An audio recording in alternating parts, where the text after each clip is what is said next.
Good evening and welcome. I am Amarachi Ubani. Tonight, Senate demonstrates its support for the anti-corruption war, passes bill that would allow mutual assistance in criminal matters between Nigeria and other countries. IPOB Masob in a fresh test of support base in the southeast as residents obey sit-at-home order. House of Representatives affirms faith in democratic rule, also considers motion for a new minimum wage. Another White House official throws in the towel. Communications Director Mike Dubke resigns only 3 months after being hired by President Donald Trump. And on business news tonight, Acting President Professor Yemi Osinbajo signs 2 new business laws aimed at easing credit access for small and medium-scale enterprises.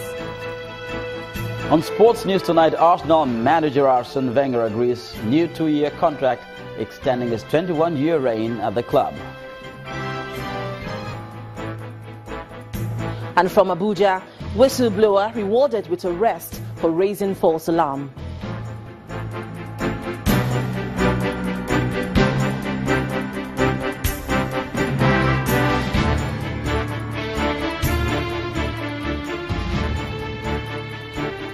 The Senate today passed an executive bill seeking mutual assistance in criminal matters between Nigeria and other countries. The bill, known as Mutual Assistance in Criminal Matters 2017, was read for the 3rd time at plenary before it was passed by the upper house.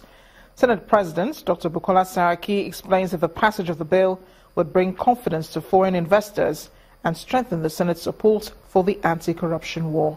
Our correspondent Linda Kigbe reports.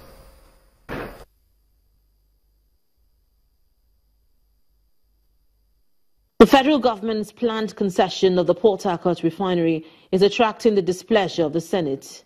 A subsidiary of an Italian oil giant. The federal lawmaker, Senator Sabo Mohammed, informs his colleagues that the federal government recently entered into an agreement with Nigeria Ajib Oil Company, a subsidiary of ENI, to construct a $15 billion refinery in the Niger Delta, a deal which he says also includes investment by Ajib in a power plant assisting Nigeria in the repair of the Port Harcourt refinery. Senator Mohammed says he's worried that it is not clear what the exact terms of the agreement are. The Senate is concerned that it is not yet clear if the arrangement is a concession agreement or an agreement to build a new refinery. The confusion becomes obvious following the disclosure on 11th May 2017 by the CEO of Owando on the floor of the Nigeria Stock Exchange that the group had received approval of the federal government to repair, operate and maintain the Port Harcourt refinery with their partner Ajib. Some lawmakers voiced their concern over the role of the Bureau of Public Procurement in this arrangement. Aware that this such transaction, the best process is select partners through open and competitive bidding, prepare business for sales, market and business. But in this respect, the BPP or BPE has not been consulted. Senate President Bukola Saraki has set up an ad hoc committee to find out the criteria used to select Ajib and Owando to maintain and operate the Port Harcourt refinery, the terms of the arrangement, and if due process was followed. Meanwhile, the upper chamber has passed a bill on mutual assistance in criminal matters between Nigeria and other foreign countries. The bill is expected to facilitate the identification, tracing, freezing and confiscation of proceeds of crime.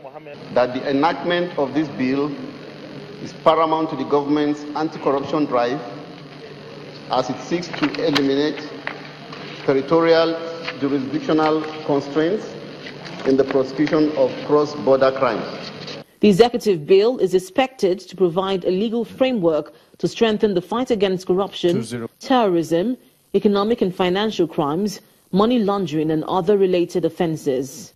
Linda Akibi, Channels Television News. The Minister of Power, Works and Housing, Babatunde Fashola, and that of Finance, Mrs. Kemi Adeosun, have appeared before the House of Representatives Committee on Public Procurement.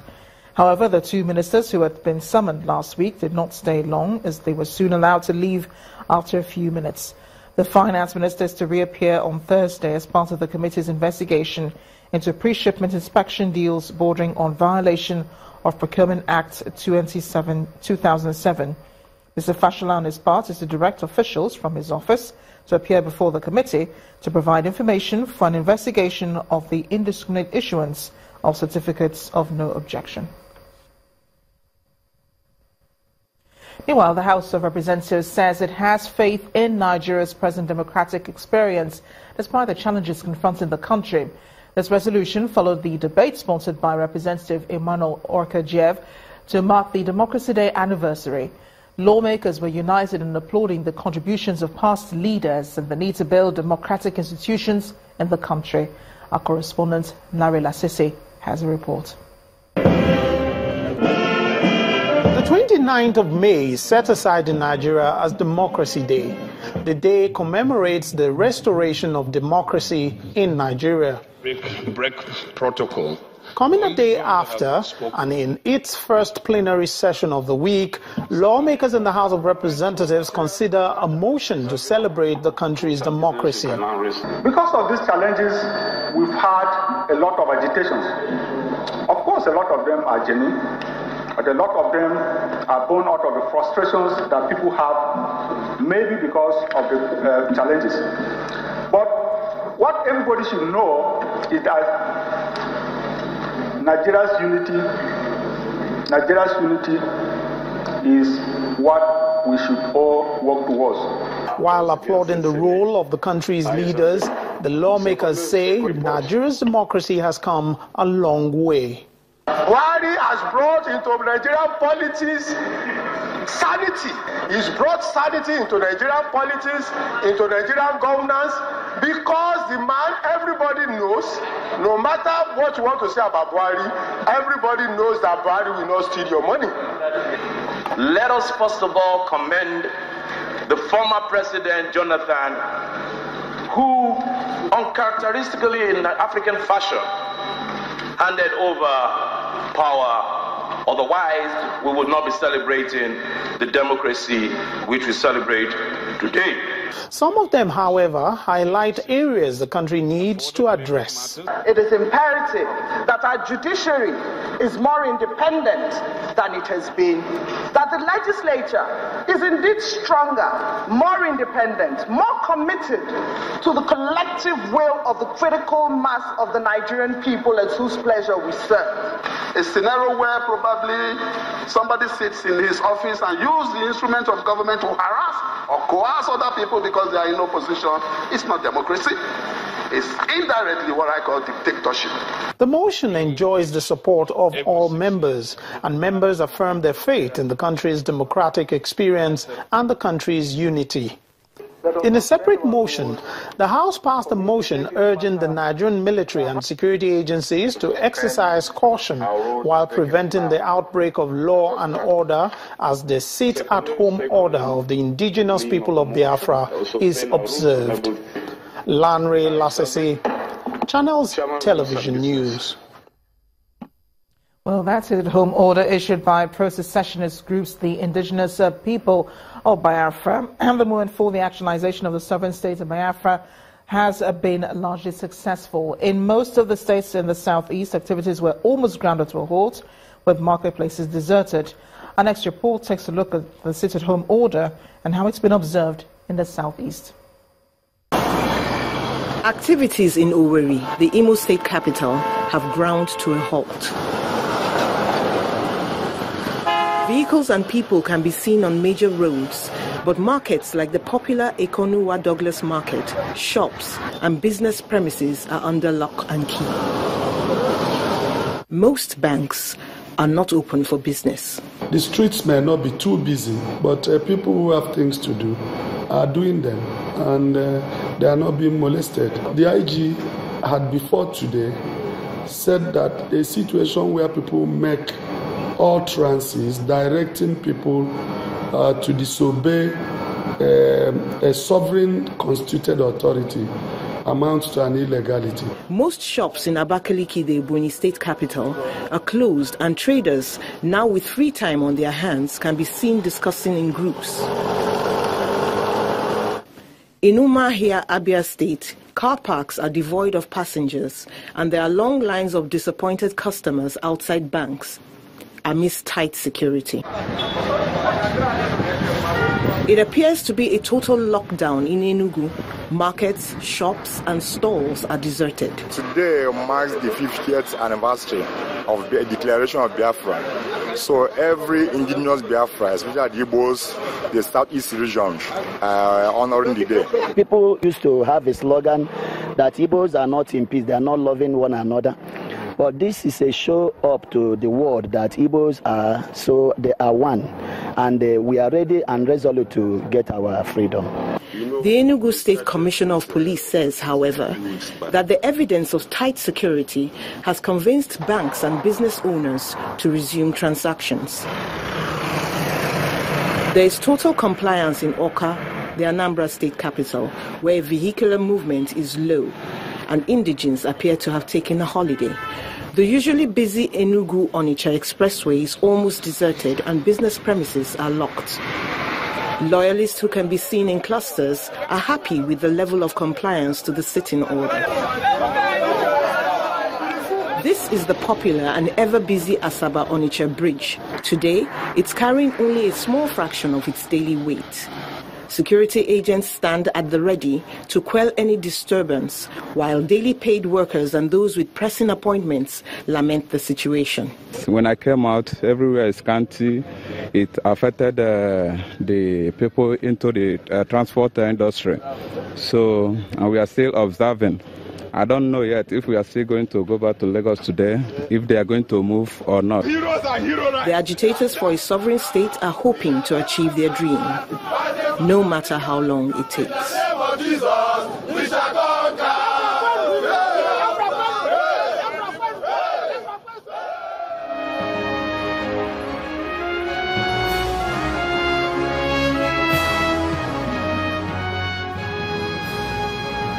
The Chibok girls recently freed from Boko Haram captivity will not be returning to the government girls' secondary school in Chibok town, Borno State. That's coming from the Minister of Women Affairs, Mrs. Aisha Al-Hassan, who formally received the girls under the ministry's shelter program in Abuja today. She explains that the shelter program will run until September this year, when they will be enrolled in schools in other parts of the country.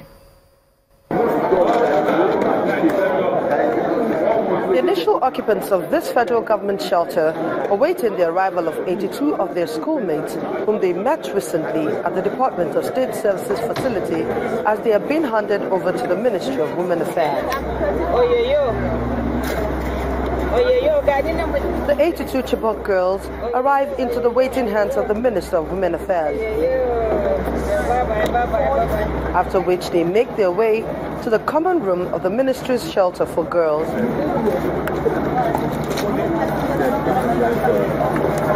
Inside the shelter, the ecstatic girls entertain their handlers and visitors with songs.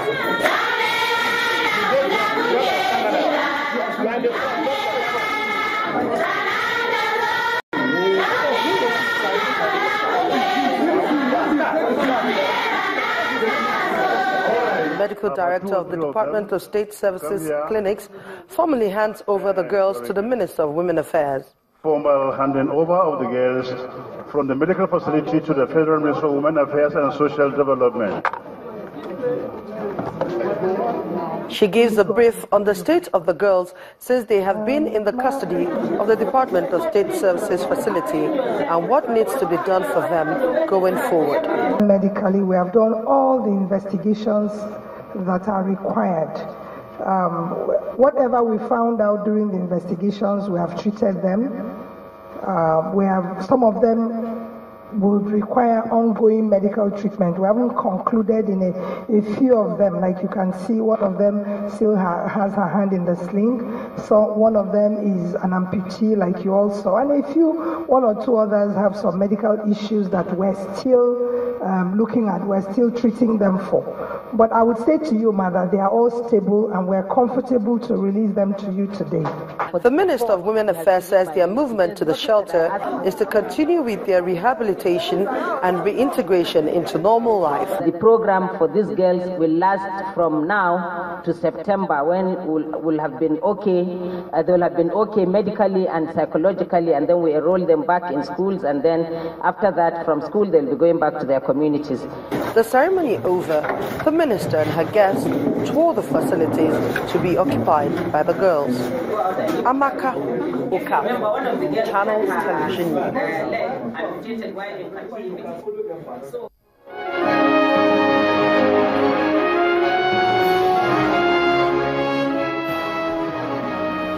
In part two, after the break, Governor of Ekiti State calls on the presidency to resign as presidency dismisses Fayoshe's call as unserious. That's in a moment. Please join us again.